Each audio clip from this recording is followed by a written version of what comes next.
welcome back to the Bible Breakdown channel. Today's video will be the miracle in the fiery furnace. Today, we're diving into one of the most powerful stories of faith and courage ever told, the story of Shadrach, Meshach, and Abednego, and the fiery furnace.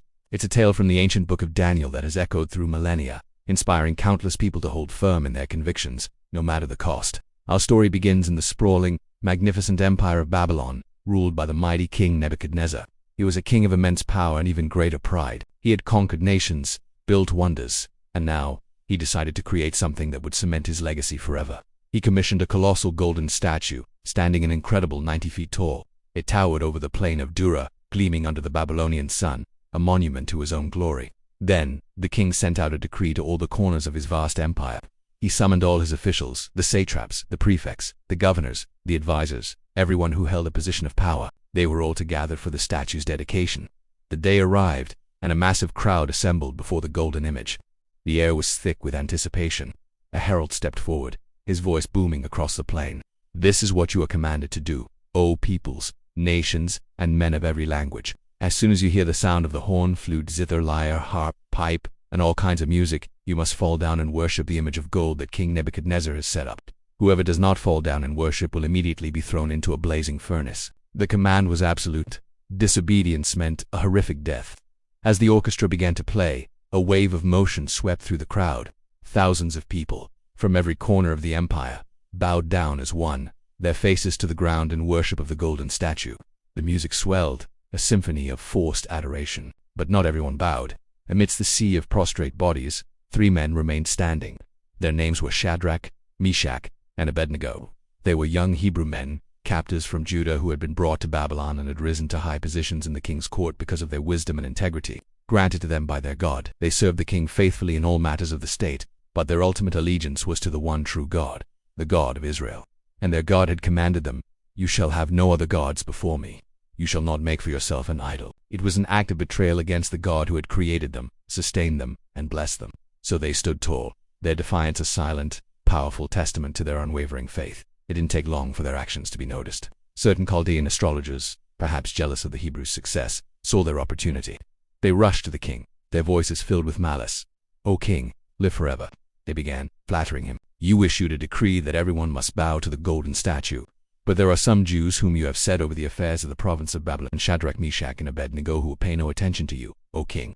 They neither serve your gods nor worship the image of gold you have set up." King Nebuchadnezzar was furious, his face contorted with rage. Who would dare to defy his direct command? He ordered the 3 men to be brought before him immediately. When they stood before the fuming monarch, he gave them one last chance, his voice a low growl. "Is it true, Shadrach, Meshach, and Abednego, that you do not serve my gods or worship the golden image I have set up? Now when you hear the music, if you are ready to fall down and worship the image I made, very good. But if you do not worship it, you will be thrown immediately into a blazing furnace. Then what God will be able to rescue you from my hand?" The king's challenge hung in the air. A direct confrontation between his power and the power of their God. The pressure was immense. Their lives were on the line. They could have rationalized, they could have thought, "It's just a small bow. God will understand." But their response was one of the most courageous declarations of faith in history. "O Nebuchadnezzar, we do not need to defend ourselves before you in this matter. If we are thrown into the blazing furnace, the God we serve is able to save us from it, and he will rescue us from your hand, O king. But even if he does not, we want you to know, O king, that we will not serve your gods or worship the image of gold you have set up." But even if he does not, their faith wasn't a transaction. It wasn't based on a guarantee of rescue. It was based on the character of their God. They trusted him, whether he chose to deliver them from the fire or through the fire. Their obedience was unconditional. This response pushed Nebuchadnezzar over the edge. His rage was so intense that his very appearance changed. He commanded his soldiers to heat the furnace 7 times hotter than usual. The flames roared, licking at the sky, so hot that the air around it shimmered. He then ordered his strongest soldiers to tie up Shadrach, Meshach, and Abednego and throw them into the furnace. The 3 men were bound securely, still in their robes, their trousers, their turbans, and their other clothes. The soldiers dragged them to the mouth of the furnace. The heat was so overwhelming that the flames leaped out and instantly killed the powerful soldiers who were throwing them in.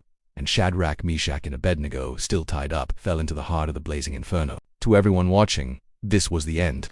A tragic, fiery conclusion for 3 defiant young men. The king and his court stared into the furnace, expecting to see nothing but ash. But what they saw next made the king leap to his feet in utter astonishment. He turned to his advisors, his voice trembling with a mix of fear and disbelief. "Weren't there 3 men that we tied up and threw into the fire?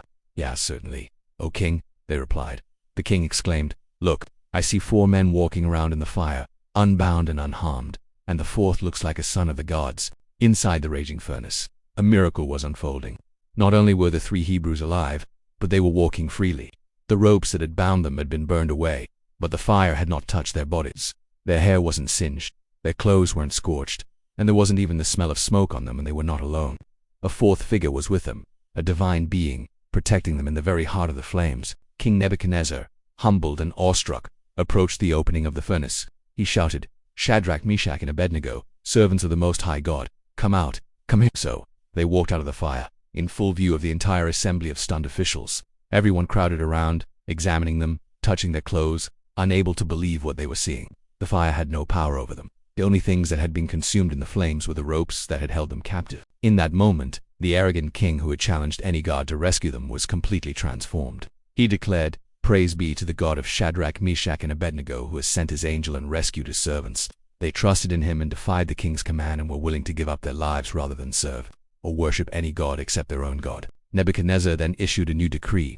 He commanded that anyone, in any nation or of any language, who said anything against the God of Shadrach, Meshach, and Abednego would be punished severely, for no other god can save in this way.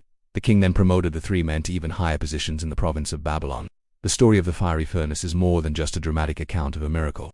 It's a profound lesson about the nature of true faith. It's about standing for your convictions, even when you're the only one standing. It's about a faith that says, "I will trust God," even if it teaches us that sometimes God doesn't calm the storm around us, but instead, he calms his child within the storm. He may not keep you from the fire, but he will walk with you through it. In our own lives, the fiery furnaces we face might not have literal flames. They might be pressures at work or school, difficult relationships, or challenging moral decisions. But the principle remains the same. Will we bow to the pressures of the world, or will we stand firm in our faith, trusting that God is with us, no matter the outcome? Shadrach, Meshach, and Abednego showed us that true freedom isn't the absence of trials, but the presence of God in the midst of them. Thank you for watching. If this story inspired you, please like, subscribe, and share it with someone who needs a little courage today. See you next time.